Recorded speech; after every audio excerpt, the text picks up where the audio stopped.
السلام عليكم، ازيكم حبايبي؟ عاملين ايه؟ النهارده ان شاء الله هنعمل وصفه القراقيش، يا رب تكون سهله بالنسبه لكم. ويلا اعملوها معايا وجربوا كده. هنسمي بالله ونصلي على الرسول عليه افضل الصلاه والسلام، ونقول المكونات بتاعتنا بسيطه وسهله. معايا كوبايتين كبار من السمنه بمقدار 500 جرام، الكوبايه 250 مللي. كده تمام. معايا نص كوبايه حليب، هحط فيها معلقه خميره كبيره ومعلقتين من السكر. ومعايا بيكنج باودر نص معلقه صغيره خالص. ومعايا كيس فانيليا، باكت فانيليا هفضيه على الدقيق، والبيكنج باودر برضو هحطه على الدقيق بتاعي كيلو من الدقيق. يبقى كده كيلو الدقيق هياخد نص معلقه بيكنج باودر، واحد فانيليا، معلقتين سكر على معلقه خميره كبيره على نص كوبايه الحليب، ونقلبهم كويس قوي. واول لما افضل ادوب فيهم كده واغطيهم لحد ما يحصل الفوران، عشان اتاكد ان الخميره بتاعتي نشطه وكويسه ما فيهاش حاجه. عشان طبعا دي حاجات كلها انا مكلفاها، ما عيدش الوصفه ولا اجازف من غير ما اتاكد. وهحط بقى دلوقتي معلقتين سمسم كبار او 3 معالق كبار زي ما تحبي، ممكن معاكي الاربعه كمان، على كيلو الدقيق. واقلبهم كده. كملت السمنه بتاعتي كوبايه ونص، ونص كوبايه زيت. ما تنسيش ان المج بتاعك يكون معياره 250 مللي، يعني تاخدي حوالي 500 جرام من السمنه على الزيت، خليط يعني زي ما تحبي يكون، سمنه وزيت، سمنه بس. كده ما فضلش ان هي تكون زبده، لان الزبده فيها ميه، فلو حابه سيحي الزبده على النار وعايريها برضو بالكوبايه. تمام. لحد كده واضح ان شاء الله. كده بقى هجيب العجوه بتاعتي واحط عليها معلقه سمنه كبيره ومعلقتين من السمسم، وافضل اطري في العجوه بتاعتي. مش شرط على فكره احطها على النار، ممكن زي ما انا بعمل كده دلوقتي. انت هتحسيها في الاول جامده، بس بعد كده هتفك معاكي وتبقى ايه، لينه يعني في ايدك. هتفضلي تقلبي فيها وتدعكي فيها لحد ما تفك معاكي، تبقى شبه العجينه شويه، بس ايه، ماسكه يعني عن العجينه سنه. لحد ما تطرى بقى خالص، هتفضلي ايه تركنيها على جنب، وتجيبي بقيه الحاجه بتاعتك، تكوني في الوقت ده سيحتي السمنه والزيت على النار. فكتيهم، مش لازم يبقوا سخنين قوي بيغلوا، المهم ان هم يكونوا فكين. علشان كده انا شلتهم دلوقتي ورفعتهم على النار. بصي انا هنا بوريكي ان العجينه خلاص، العجوه سوري، بقت تمام معايا وخلاص كده طريه، وعشان لما تخشي الفرن ما تنشفش منك. وهقلب دلوقتي الدقيق بكل المكونات اللي انا حطيتها عليه، واجيب بقى السمنه بتاعتي. هنزل بقى بالسمنه بتاعتي كلها على الدقيق، ال 250، ال 500 جرام سوري، اللي هما الكوبايتين. هفضل اقلب فيهم. انا دلوقتي ببسهم زي الكحك، ممكن ما تعمليش كده، ممكن تحطي كل المكونات وعليهم اللبن وكل حاجه وتعجني عادي، تعمليها عجينه عاديه، بس كده هتبقى مبسوسه. وهشه برضو الزيت هيديها طراوه كده، مش هيخليها زي الكحك قوي، يعني هتخليها مختلفه شويه. هفضل اقلب شويه كتار لحد ما كل الدقيق بتاعي يبقى ايه، مليان سمنه كله، ويبقى عامل زي حبات الرمل المبلوله كده، مفرول يعني. بصي كده انا بوريكي شكلها، لو انا لميت حبه زي مع بعض كده هتلاقيهم ايه، اتلموا في ايدي. هنا دلوقتي الخميره فرت وكده تمام، الخميره بتاعتي كل كده تمام. هنزل بيها بقى. على فكره انا دي مش كل السوائل اللي انا هحطها، انا لسه هاخد تاني سوائل. وايه، كل ما تحتاج الدقيق معايا هاخد له حسب نوع الدقيق اللي انت جايباه. دلوقتي انا دوبت نص كوبايه لبن تاني، وايه وحطيتها، يعني كده خدت كوبايه كامله من الحليب، وهاخد معاها حوالي كوبايه الا ربع من الميه. هفضل انزل بيهم بالتدريج، يعني كده الدقيق بتاعي خد كوبايتين الا ربع يا جماعه، كوبايه حليب كامله وكوبايه الا ربع من الميه، بس هنزل بيهم بالتدريج وافضل اعجن، علشان ما اضطرش احط دقيق، ابقى عارفه المعيار بتاعي كويس، واحده واحده كده بقى. هفضل اعجن فيها خالص خالص لحد ما تلم معايا. بصي دي اخر بقى حبه ميه انا حطيتهم، كده وريتك ان دول كوبايتين الا ربع بالظبط، بس حطيتهم بالتدريج. كده تمام. ممكن تلغي الحليب وتحطي ميه، او ممكن زي ما انت عايزه، ممكن تحطي مثلا معلقتين لبن بودر، وتشيلي اللبن خالص وتحطي ايه كله ميه. كده بعد ما العجينه اتعجنت معايا وبقت بصي جميله خالص، ما بتتقطعش ولا اي حاجه، جميله وطريه. هنغطيها بقى بكيس بلاستيك كده ونركنها على جنب ترتاح. بس حوالي قد ايه، حوالي ربع ساعة مثلا 10 دقايق، تكوني انت جهزت العجوة بتاعتك، عملتيها صوابع كده على قد الحشوة اللي انت هتحشيها في قلب القراقيش بتاعتك، وتحطيها. وبتاعتنا القراقيش بتاعتنا كلنا فايه، هصبع بقى العجوه كلها معاكم. وبعد كده بقى اجيب العجينه واركنها على جنب واغطيها برده بالكيس. خلي بالك يا جماعه، لازم طول ما انا بعمل اي معجنات ابقى مغطياها. ليه؟ لان وشها بينشف، فانا مش عايزه وشها ولا ينشف ولا يشقق معايا، وهي ما شاء الله مخدومه واخده سمنه كتير. فلازم اراعي ان هي ايه، تفضل طريه عشان لما تخش الفرن وشها ما يطلعش، معلش سوري، مجير كده، لا وشها يطلع بيلمع وشكله حلو. هفضل بقى اعمل العجينه على شكل رول كده، واسويها بايدي من الجنب ده ومن الجنب ده ومن قدام ومن فاهميني طبعا، كلنا شاطرين يعني، من فوق ومن تحت ومن الجنبين. هسوي كده العجينه واروح جايبه ايه صباعي العجوه اللي انا عملته. انت بقى حسب ما انت عايزه العجوه قليله فيه رفعي الصباع، عايزه العجوه مليانه كده ومحترمه تخني الصباع شويه زي ما تحبي يعني. واروح ايه حاطه الصباع كده. بص انا هحاول افرده شويه كمان اطوله يعني، لو اتقطع منك مفيش مشكله عادي كملي. احنا مش يعني عادي، ما فيش حد بيراقبنا، احنا كده تمام. اهم حاجه ان احنا نعمل كل حاجه على بالخطوات بالظبط علشان يطلع معاكي احلى قراقيش. صدقيني لما تعمليها هتعجبك قوي ومش هتبطلي اصلا تعمليها، هتلاقي ان مكوناتها سهله وبسيطه وتعمليها على طول. انا حطيت في الدقيق ريحه كحك، لو انت ما عندكيش ممكن تستغني عنها. انا في الايام العاديه مش بحطها على فكره، بعمل عادي قرقيش من غير ما احط ريحه الكحك، بس هي كانت موجوده عندي فانا حطيتها. كده بقى شكلها على شكل ايه، رول طويل شويه رفيع. هجيب بقى السكينه بتاعتي او القطاعه بتاعت البيتزا واروح ايه مقطعاها، هرش على وشها شويه سمسم للتزيين، لو انت برضو مش حابه تحطيه ما تحطوهوش، للي بيحبه.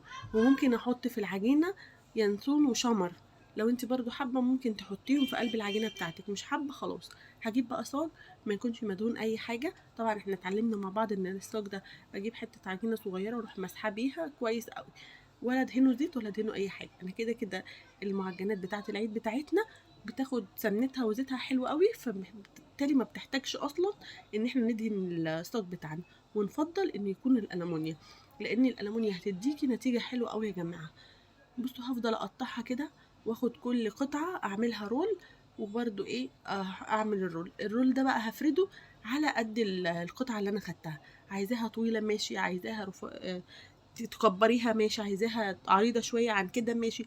بس هي لما هتقعدي تعملي في الصاج او الحبه القراقيش بتوعك الكيلو ما شاء الله بيرمي.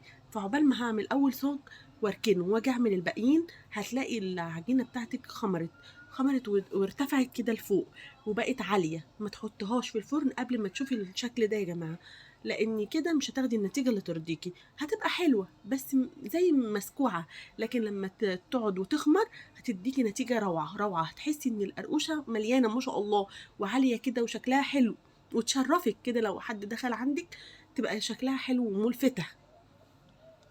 كده بقى هقفلها. بصوا انا بضم العجين على بعضه في قلب العجوه في النص، وادم العجين على بعضه زي ما انتم شايفين كده، وادوس عليه قوي قوي. خلي بالك من الحته دي عشان ما يفتحش معاكي وايه وبططها. وبعد كده بقى ممكن اقلبها وممكن لا، انا وريتكم على الشكلين. هي مش محتاجه تتقلب، هرش عليها رشه السمسم واروح ايه دايسه عليهم كده ضغطه بايدي من غير بيض ولا لبن ولا اي ماده تمسك فيها، او هي هتمسك من غير اي حاجه. واروح بقى مقطعاها قطع كده. القطعه اللي انت شايفاها صغيره دي هتنفش زي ما انا قلت لك وتخمر وتبقى جميله خالص، عشان هي اسمها قراقيش صغيره كده على قدينا. وهبتدي بقى ارصهم في الصاج بتاعي لحد ما اكمل الصاج كله بنفس الشكل ده. وبعد ما الصاج يكمل هركنه واجيب حاجه تانية اكمل بيها. ليه؟ علشان زي ما قلتلك لازم اسيبه شويه يخمر.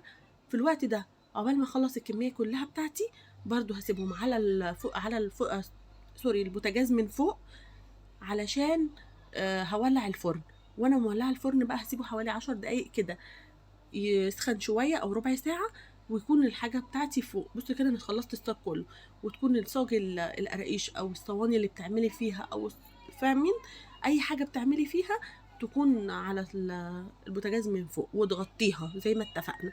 هتلاقيها خمرت بزياده كمان، يعني بقت بتخمر بسرعه، عشان احنا في شتاء وكده فمش هتاخد وقت. هما اليومين دول حر شويه، بس عموما الصيف بيفرق عن الشتاء، هو الوقت بيقل شويه، بس لازم في تلك الحالتين تخمري العجينه بتاعتك. وكده بعد ما شكلتها وعملتها رول وقفلتها كويس ودوست عليها برضو بحاول اسويها من الجناب كده، واروح ايه مديها رشه السمسم دي من غير، او انا نسيت وهحط لها عادي زي ما تحبي. انا كده كده حاطه في العجينه سمسم وفي العجوه احنا حياتنا سمسم يا جدعان. وكده ايه هرصها بقى في الصينيه. حاولي تسيبي مسافه بين كل قرقوشه والتانيه علشان لما تنفش وتخمر ما تلزقش في بعض، فتبقي حاولي تسيبي مسافات يعني. اللهم صل وسلم وبارك على سيدنا محمد. دايما يا جماعه واحنا بنشتغل في اي حاجه نخلي كده الذكر في بقنا، اللهم صل وسلم وبارك على سيدنا محمد، ولا اله الا الله، ولا حول ولا قوه الا بالله. على الاقل ناخد حسنات واحنا بنعمل، كفايه اللي ولادنا بيعملوه فينا، خلينا ناخد حسنات شويه. الحمد لله على كل حال. كده برضو بصوا انا ساعات ببطط العجوه، يعني بدوس عليها بايدي كده افردها في قلب العجينه، املى بيها العجينه يعني عشان ما تبقاش في النص بس والباقي الجناب فاضيه، لان زي ما قلت لك لما بتخمر هتلاقي ان في حته فيها وفي حته لا، وساعات لا ما يعني بسيبها كده. فالطريقتين زي ما انت حابه، عايزاها صباع كده وتدوسي عليها بعد كده تتبطط مع بعض. بصي انا بدوس برضو ببططها، وساعات ببططها بايدي قبل ما اقفل، بس حسيت ان انا لما ببططها بايدي قبل ما اقفل بتبقى ماليه قوي الصباع، مش عارفه اقفل منه العجينه، فحاولي تخليها كده احسن. بصوا يا جماعه انا سويتها من كل الجناب. معلش انا طولت عليكم الفيديو ده شويه وشرحت فيه كتير علشان بس الطريقه تبقى سهله بالنسبه لكم، واحنا في العيد وكل سنه وانتم طيبين بنعمل حاجات وبنصرف عليها يعني بنكلفها عشان تطلع طعمها حلو وشكلها حلو. معلش ده حد كان بيوريني حاجه كان مخدش باله يعني. بصوا هنا انا دوست عليها زي ما قلت لكم كده. لا حول ولا قوه الا بالله العلي العظيم. المهم بقى ان احنا لما ندخلها في الفرن نخلي الفرن على درجة حرارة 200 او 190، ونخليها في الرف اللي في النص. وتاخد وقت معايا قد ايه؟ اول صاج يا جماعة بياخد معايا من 35 دقيقة، ممكن ياخد كمان 40 دقيقة. اول صاج لو الفرن مش سخن قوي قوي ممكن يقعد معايا شوية، وهولع عليهم الشواية وافضل اقلب كل شوية الصاج او الصينية على جميع الاتجاهات عشان تاخد درجة الحرارة كويس قوي. وخلي بالك من الحتة دي، لانك انت لو مقلبتيش الشوايه بتاعتك هتدي درجه في النص بس ومش هتدي في الجناب. فحاولي كل شويه تلفي الصاج او الصينيه علشان تاخدي درجه الحراره تتوزع على كل القراقيش فتدي اللون في كل القراقيش. دي اخر بقى صينيه معايا، انا مش هيبقى في واحده كمان وبرضه هحاول ازنقها في قلب الصواني علشان يبقوا هم دول اللي يخشوا معايا الفرن. بص هي دي بس اللي اتبقت معايا، وحاولت برضو احطها في وسطهم ودخلتهم كلهم بقى مع بعض الفرن. وده اتبقى معايا من العجوه. انا وريتكم كل حاجه، هنا بقى بوريكم سمكها تخن. شفتوا تخنت ازاي؟ دي وسط لسه ما تخنتش قوي. بصوا الفرق، دي لا لسه بقى خالص، علشان دي اخر صينيه احنا عملناها. لما ولع بقى الفرن في الوقت ده واحطهم عليها هيسخن الفرن ويخليهم برضو يخمروا معايا تاني. وزي ما قلت لك تاني صينيه بقى مش هتاخد معاكي في الفرن 10 دقايق ربع ساعه، لان الفرن هيبقى سخن حق قوي ويبقى ايه. وتخلي بالك من درجه الحراره بتاعته وتقلبي زي ما قلت لك. طب انا لازم اولع الشوايه؟ لازم تولعي الشوايه عشان تدي الدرجه الحراره اللي فوق، لانك هتلاقي ان اللي تحت خد لون وفوق لسه ما خدش، فعشان كده لازم تولعي ايه الشوايه من فوق. معلش. وكده بقى شكلهم بعد ما خلصنا وطلعناهم من الفرن وسخنوا وكانوا سخنين